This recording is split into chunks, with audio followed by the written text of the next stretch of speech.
They generate about 100 billion in operating income. And so this is about a $350–400 billion revenue company. They'll probably do about 95 billion this year. Free cash flow will be around 55 billion. So this is still a machine when it comes to, and I think I buried the lead relative to that data point about their free cash flow, is revenue growth. If you take what it will be in the March quarter, what they're going to report in a few weeks here, revenue growth over the past 8 quarters will be down 0.4% on average. So they continue to drive that kind of 50 billion plus free cash flow despite revenue being flat. I think it speaks to the strength of the business model that they have. So I got to go back to use of cash and running a company for profit, not growth, which I think most of the media doesn't understand here. Gina Martin Adams, adamant we're going to see use of cash click in here. Are we going to see a use of cash bombshell from Apple? I think that so first, this is going to be the period when they report their March quarter. They typically give guidance about what they're going to do in terms of expanding their buyback and their dividend. And I would expect an increase in the buyback and dividends somewhere around 25 billion. So we're continuing to see them expand, and that's over a multi-year period. But the bottom line is I expect to continue to see that move higher. That's coming at the same time where we're going to hear more about their investments in AI. They, of course, broke the seal last quarter after a full year of not proactively talking about AI, and now they have this event coming up in June where they're going to announce some products. But those products come at a cost, and there will be an investment cycle here.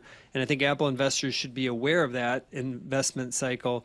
What does it mean ultimately for the business in the near term is you have these gross margins kind of right around 40%. There's probably going to be a little bit of a step back in gross margins, maybe by 50, 100 basis points, about 1%. But I do think that we do need to factor in what they're investing in AI when we think about the context of the capital distribution that they'll announce. Damian, pre-pandemic gross margin 38%, now out at a modeled 44%.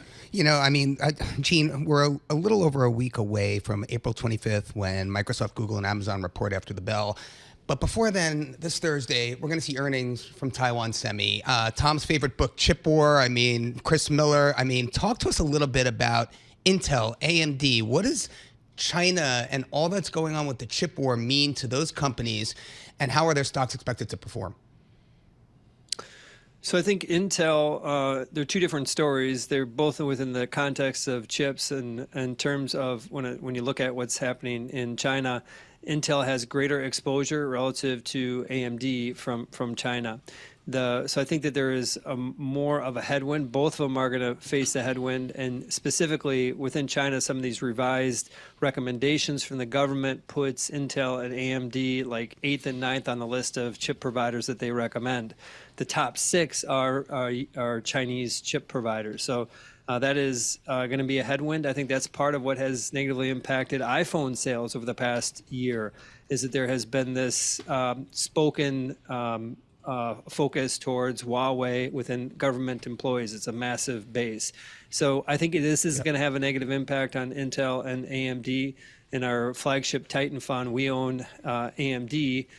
We do not own Intel. We have sold Intel, not because of this China, but because of, I think, just some of the challenges that they have had. I think there is some managerial challenges that they've had just to try to capture some of those faster chips and to build those better chips. So big picture is this. China is going to be an issue. It's going to be an issue for AMD, Intel, Apple, Tesla. All of these companies are going to have to navigate this. It's going to get worse there over the next few years.